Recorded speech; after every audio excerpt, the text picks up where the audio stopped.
ओम जय श्री हरि विष्णु। जय माता रानी। दोस्तों, आपके अपने चैनल धर्म साधना में आपका बहुत बहुत स्वागत है। माँ भगवती दुर्गा की कृपा सदैव आप और आपके समस्त परिवार पर बनी रहे। दोस्तों, आज की वीडियो में मैं आपसे बात करने वाली हूँ माघ मास के बारे में।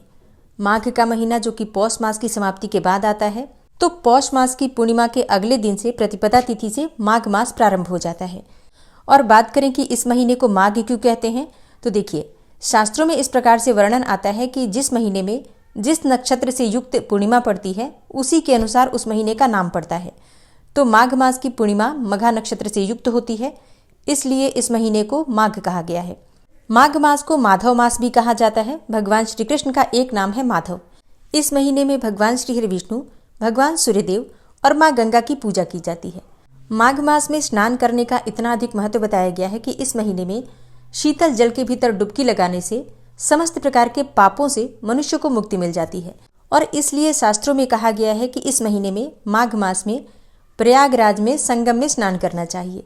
अब संगम नहीं हो तो क्या करेंगे, तो ऐसे में आप गंगा नदी, गोदावरी, कावेरी, नर्मदा, कृष्णा, क्षिप्रा, सिंधु, सरस्वती या फिर ब्रह्मपुत्र, मतलब कोई भी पवित्र नदी अगर आपके घर के आसपास है जहां आप आसानी से जा सकते हैं, तो उसमें भी आप स्नान कर सकते हैं।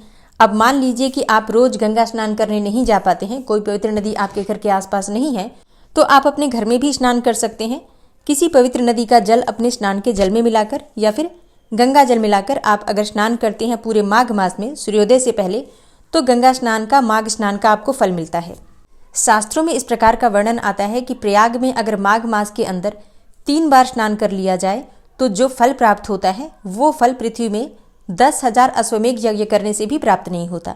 तो प्रयाग का स्नान अत्यंत श्रेष्ठ माना जाता है। अगर आप पूरे महीने में वहां पर कल्पवास नहीं कर पाते हैं, तो अगर संभव हो तो पूरे माघ मास में कम से कम 3 दिन आप स्नान कर सकते हैं। पद्म पुराण में माघ मास के महात्म का वर्णन करते हुए कहा गया है कि पूजा करने से भी भगवान श्रीहरि को उतनी प्रसन्नता नहीं होती जितने कि माघ महीने में स्नान मात्र से प्राप्त हो जाती है।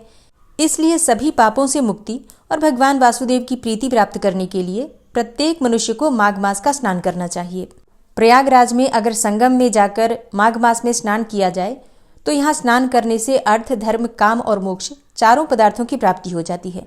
संगम में स्नान करने से मनुष्यों को अकाल मृत्यु नहीं मिलती है। इसी घाट पर भगवान विष्णु के पद चिन्ह होने की भी बात कही जाती है। माघ पूर्णिमा के दिन विधिवत स्नान करने और माँ गंगा की पूजा करने से मनुष्य की सभी प्रकार की कामनाएं पूर्ण हो जाती हैं।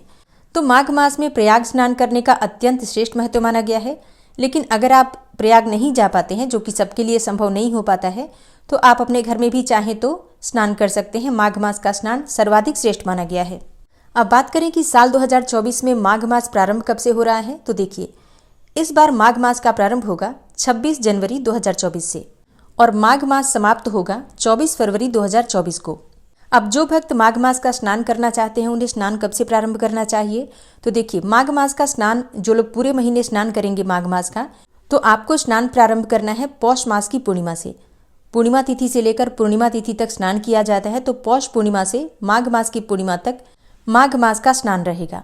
तो पौष पूर्णिमा 25 जनवरी को है, तो 25 जनवरी से आप माघ मास का स्नान प्रारंभ करेंगे और 24 फरवरी को माघ मास के स्नान का समापन होगा। माघ मास में स्नान, दान, जप, तप के नियम क्या होते हैं, किन मंत्रों का जप करना चाहिए और किस प्रकार से आपको भगवान विष्णु की, माधव की, भगवान सूर्यदेव की और माँ गंगा की पूजा आराधना करनी चाहिए, इसकी जानकारी आपको आने वाली वीडियो में मिलेगी।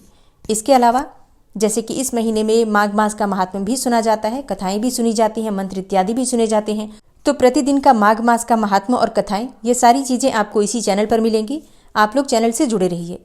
इसके अलावा माघ मास में गुप्त नवरात्रि आती है, तो गुप्त नवरात्रि कब से प्रारंभ हो रही है, कब समाप्त हो रही है और गुप्त नवरात्रि में माँ भगवती जगदम्बा दुर्गा की पूजा किस प्रकार से हम करें, गुप्त रूप से किस प्रकार से हम माँ की साधना आराधना कर सकते हैं, इसके लिए चैनल पर वीडियो अपलोड हो चुकी है, जरूर देख लीजिए।